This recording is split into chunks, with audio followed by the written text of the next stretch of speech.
Women's College Hospital is an integral piece of Canada's medical history. Back in 1883, Dr. Emily Stowe, the first Canadian woman licensed to practice medicine in Canada, helped to establish a facility that provided medical education specifically for women. Its mere existence was an incredible step forward for the women's suffrage movement of the time. In a modest 6-bedroom house, women practitioners learned, treated patients, and broke down cultural barriers in the process. 52 years later, the college moved to its current location at 76 Grenville Street in the heart of downtown Toronto and became a full-fledged teaching hospital. After nearly 80 years of service here, it's time for an upgrade. The Women's College Hospital Redevelopment Project will see the construction of a new hospital complex on the institution's current downtown Toronto location. To allow for the continued operation of the hospital throughout the construction period, the project will be tackled in 2 phases. Phase 1, consisting of the construction of a new clinical tower on the eastern half of the site, has already been completed, and the clinical operations of the hospital have moved to this new building. Phase 2 will comprise construction of a new building on the site's western half to house administration, research, and education. But before we can turn the page, the existing building will have to come down. That's where priestly demolition comes in.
Women's College Hospital is about to step into the future.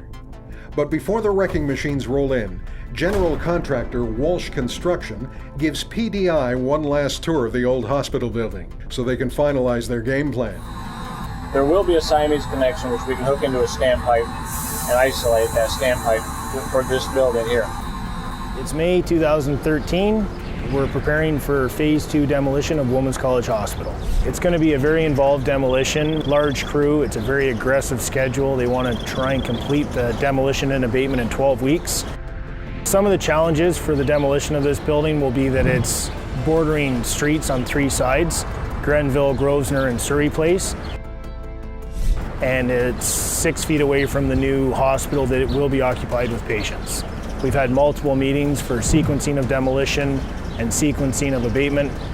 We've done our engineered plan. It involves different areas of the building being attacked at the same time. So here's what I'm thinking. Mario needs help on the roof, and I think you and your whole crew should go to the roof to help Mario.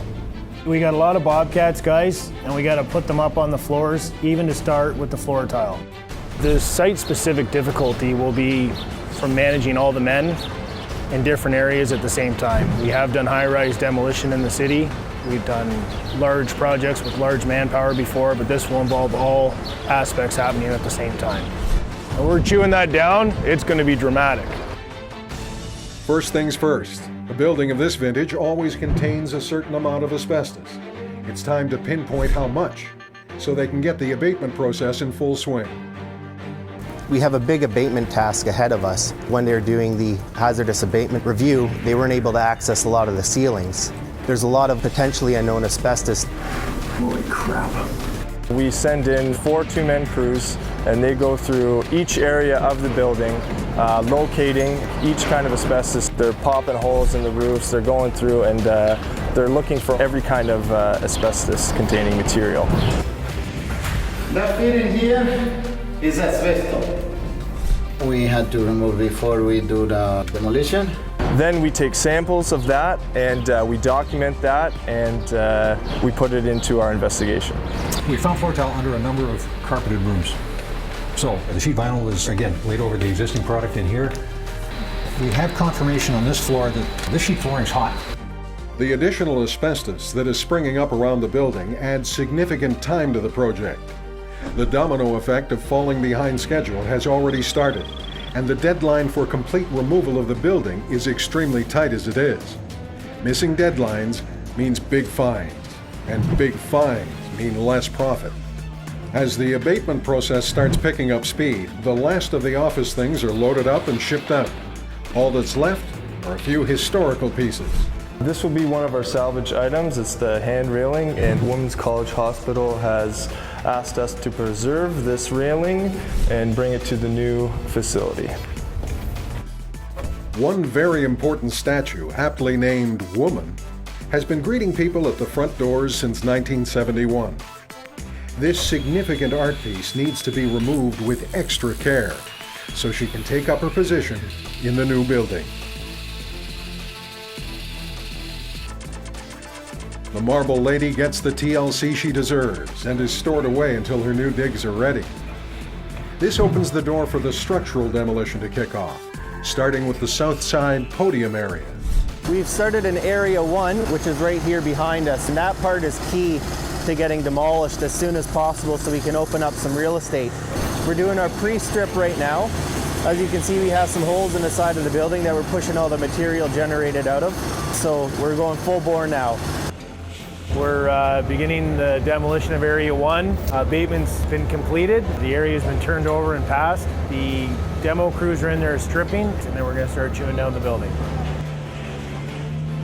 With the abatement of Area 1 complete, the stripping and cleanup crews kick into high gear, and that lets the big boys in to make short work of the podium.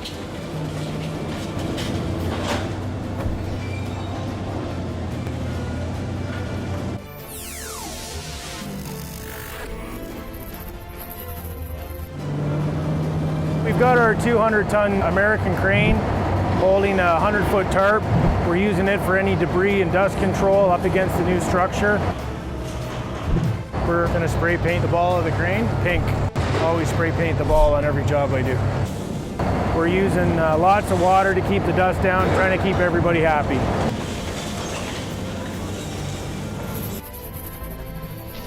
We're chewing down the last bay right now. It should be complete today. We're going to start to make a ramp to get our crane down the bottom of the hole, so we're within good proximity of the tower to have the highest capacity to lift off the roof. With the front podium toast, the podium on the north side of the building gets the same treatment. Right now, PDI is focusing on creating space so the machines and trucks have a little elbow room. We're standing at the northwest corner of the hospital looking at Area 2B. We've performed the abatement here. We're doing interior stripping with our Bobcats right now, preparing it for structural demolition. We're going to want to bring our high reach and big 600 Komatsu over here as soon as possible to begin knocking down this section of the building to make access to the tower from both sides.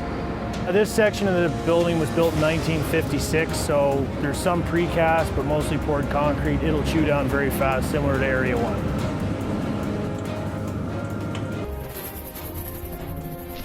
Well, once we get this section here demolished, we're going to start wrecking through Area 2 over here. We have a deep basement that we got to ramp down to, so we're generating some material and getting the basement cleaned out at the same time. And by next week, we'll have a ramp down into that basement, and we'll be starting to chew through there.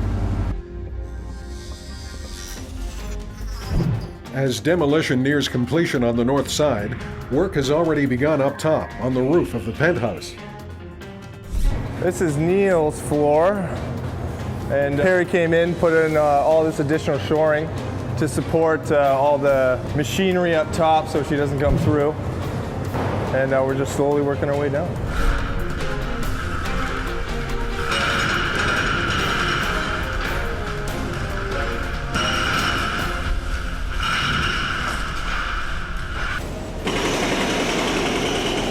abatement crews have moved into the west tower. The east tower is completely stripped out. We're demolishing the 2 bays down alongside of the new hospital. Once those 2 bays are at the 4th floor, we'll use the 2 high-reach machines. We'll take the rest of the structure down that way very quickly. It's slowly turning into a large machine job, not as much hands-on work, whereas the Bobcats and mini hose are finishing up and we're bringing in the heavy artillery. Just when PDI seems to be making up time in the schedule, the job's biggest hurdle looms large. The close proximity of the new and old buildings needs to be addressed. They had this big steel wall engineered to protect the hospital right next door. It's as safe as it gets for those guys on that side of the wall, for sure. We put the iron curtain in last Tuesday, and the protection is phenomenal against the new hospital. We're able to break right alongside of it with no debris or sparks or anything even coming in contact with the new building. So we're going to the other side right now.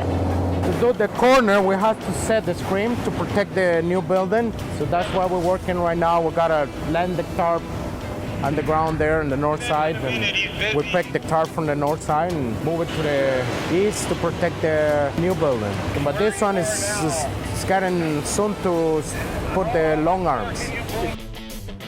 Right now, we're just breaking out a section in the floor behind us. This is our 1st floor section up here in the penthouse that we're removing. We're gonna keep going this way and we're gonna try and get the machines down below on the floor.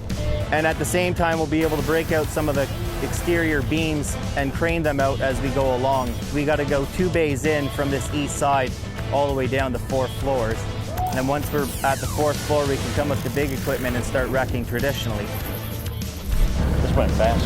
Yeah, it's going good. I got that 30 by 100 foot tarp. It's going to come Wednesday. We'll just cut up a piece of mesh and wrap the columns. We talked about it. We're going to have a guy on each side holding the meshing, and then one guy, he can go in and clean out down below. Work on the roof is cooking along safely and with absolutely zero collateral damage to the new building beside it. The iron curtain has things locked down. Down below on the north side, it's a different story. Another hit to the schedule. During the demolition process this morning, we had a line that was not expected. We didn't know it was there, and we're flooding the basement a little bit here. It's taking water pressure from the main line that we're using to suppress all the dust. People complain, so we're on standby. The big guys will work it all out. While the water main is being repaired on the north side of the building, cleanup continues on the south. We're hoping by next Tuesday we've got the 2 east bays down to the 4th floor level. So this week we're preparing the south side here as much as we can, getting all the rubble, metal, scrap metal, and copper off site. The sequence will be to clean out the north side first, demolish the tower in the middle, and then continue to clean the material off the south side, and it'll allow the next group to come in and work efficiently. PDI has some major time to make up. Easy solution? Go out and buy a beast of a machine to get that time back. The Volvo punches the time clock, and the aggression is unleashed. We mobilized our new 700 Volvo last Friday, and it's got a lot of power and a lot of stability. It's very strong, and he's reaching way out with it. Huge addition to the fleet. When you're dealing with a lot of big, heavy-duty concrete the way we are here, it helps to have like a larger tool and a machine that's capable of handling it at that height. Makes my job a lot easier. Makes the job go a little quicker too. I think the boss made a good choice here. It's a very nice piece of equipment, and I promise to take very good care of it. With the 850, we're able to cut the back columns 10 stories high and about 90 feet of radius from the center of the machine. So both machines are very strong. It's been 1 week, we've tuned down a massive portion of the building. We started the job May the 1st, and October 6th was the date on which we were supposed to turn over this area to the east, which we've now made it. We worked the weekend, we worked Saturday and Sunday to catch up on some of the rubble removal, and demolition's moving along really good. With the most delicate section of the building torn down, a quick cleanup commences. The PDI crew will then shift its focus to bringing down the northwest side of the structure in a safe, rapid fashion. I thought I would be here right now on October 1st, still with half the building in the air. And Priestley has done a great job by tearing the building down, getting it out of our way, and doing it safely as well.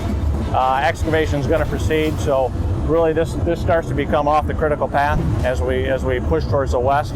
We can get going with foundations. I had my wonders if this building was going to come down on time, just because of how close it was to the hospital, how many challenges previously had in front of them. And I'll be the first to say that, I stand corrected. Reaching one milestone isn't grounds for celebration, though. With a massive portion of the building still remaining, a quick pat on the back, and it's back to work. But not for long. Well, the bucket cylinder, the eye actually broke off the end of the cylinder. It's a heavy attachment, so that cylinder has to do a lot of work. On projects like these, machinery takes a beating. It's not a question of if, but when breakdowns happen. It happens, it's just the business we're in, it's tough on the machines, it's tough on everything, especially on a high-profile job like this. It needs to be up and running because there's deadlines to meet. Today, it'll be ready to go. Being a top-tier demolition company means you need top-tier mechanics, and PDI has the best in the biz. Breakdowns are dealt with instantly to get these machines back at it ASAP. Every minute that these machines aren't crunching concrete and rebar means a hit to the schedule. But these metal beasts need a ton of their own kind of TLC. That includes constant water access to keep dust down, so the operators can see exactly what they're wrecking. And that means protecting the water source at the bottom. Frank just wants to hook it up on those 2 hooks only. That's right. Okay. All right, let's see what we can do. This is to protect our booster pump. That's running basically all the water to our high reach and everything. So when we're taking down this section of the building, our one water pump will be able to survive. There we go. No problem. With the deadline looming, PDI seems to have a handle on things. Then, another breakdown on the Hitachi 800 high-reach shear. Cue the machine doctors once again. From pushing and banging, expect the stick here. Just got it cut out now. We're just going to section in some new plates and make her strong again. Yeah, hopefully we'll get her back up and running. They want to get this building down. With the high reach patched up, the last remaining chunk of the building is ready to come down. PDI is ready to put this project to bed and meet the deadline. Today is October 29, 2013. We're just continuing with structural demolition of Area 4. He's just going bay by bay, and we're just trying to be as safe as possible. I've got the crane holding up a shield here, and I've got men positioned all along the street here, and I'm rerouting the traffic as much as I can to continue work safely and not have any debris come out on the roadway. My guys are watching for pedestrians as well at the same time, and I have two-way communication with the crane and the operator. Arthur, can you put some water on for me? Thank you, sir. I've been here since the beginning, so I'm hoping to have this finished soon.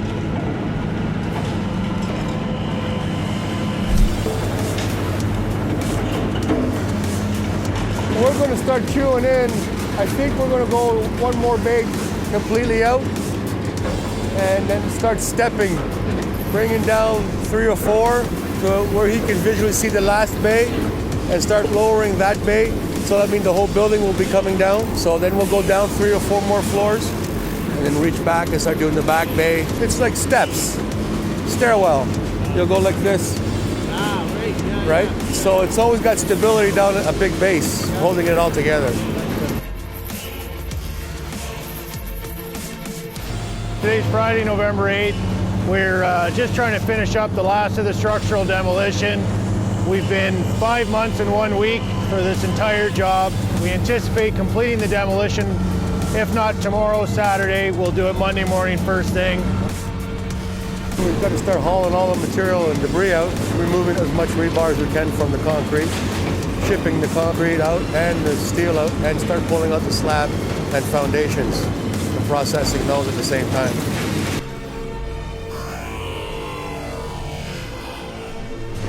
The way we took this building down, I would say, is probably the fastest anyone's done a big demolition like this in Toronto. Just goes to show you how fast you can do a demolition if you have the right equipment and you have the right people. I think the client's very happy. did you find, was someone surprised we make the milestone dates? It's going very well. Today being the hopefully the second to last day of above ground demolition. Walsh and Bonfield are way more educated now on what needs to happen. Anybody that came over here, everybody say you got to hand it to them. They can do it and they can do it right.